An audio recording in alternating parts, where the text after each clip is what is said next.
আমার ছোট্ট বন্ধুরা, অনেক অনেক আদর তোমাদের।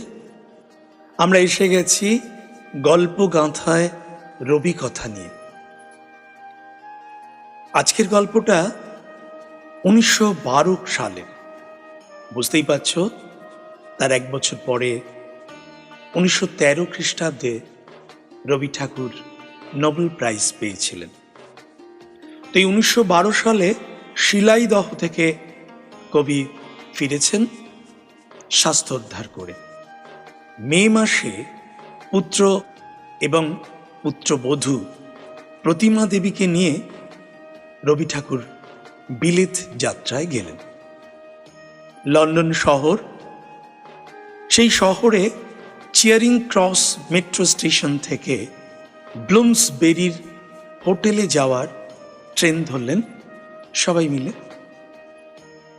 সেই ট্রেন পথ ছিল দারুণ রোমহর্ষক সুড়ঙ্গ পথ, অর্থাৎ সেই রেলযাত্রা সুড়ঙ্গ পথের মধ্য দিয়ে রেল যাবে, এটা ছিল প্রথম অভিজ্ঞতা রথীর, অর্থাৎ রবিপুত্র রথীন্দ্রনাথ ঠাকুরের। বুঝতেই পারছ, তখনও পাতাল রেল হয়নি।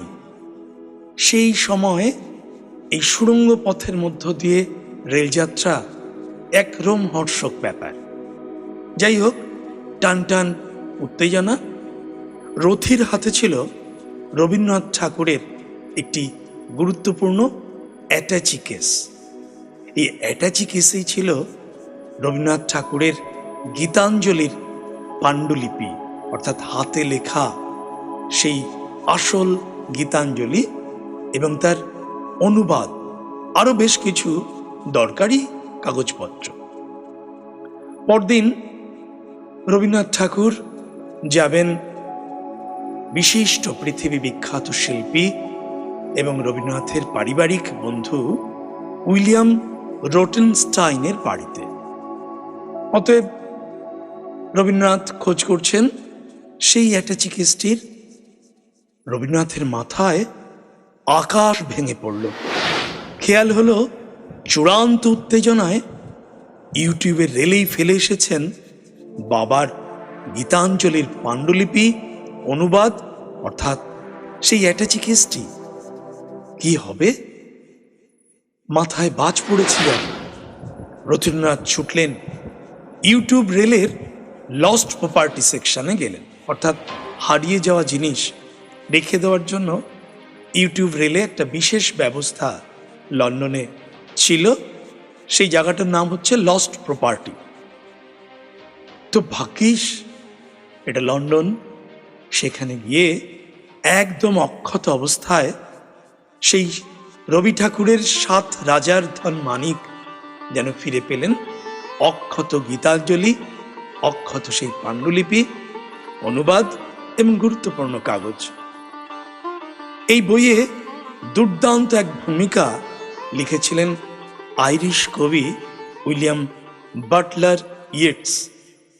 1913 সালে এই ইংরেজি গীতাঞ্জলির সুবাদেই আমাদের গুরুদেব রবীন্দ্রনাথ ঠাকুর সাহিত্যে নোবেল প্রাইজ পেয়েছিলেন। আজকের এই গুরুত্বপূর্ণ গল্পের অংশটি আমরা পেয়েছি রথীন্দ্রনাথ ঠাকুরের লেখা পিতৃস্মৃতি বইটি থেকে, যেটি কলকাতার জিজ্ঞাসা পাবলিকেশনস থেকে 1373 বঙ্গাব্দে প্রকাশিত। কেমন লাগলো জানিও কিন্তু।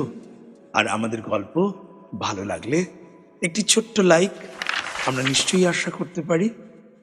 তাহলে আজ এইটুকু থাক। আবার আগামী দিনে আসছি নতুন গল্প নিয়ে। গল্প কথায় রবি কথা। সবাই ভালো থেকো। টাটা।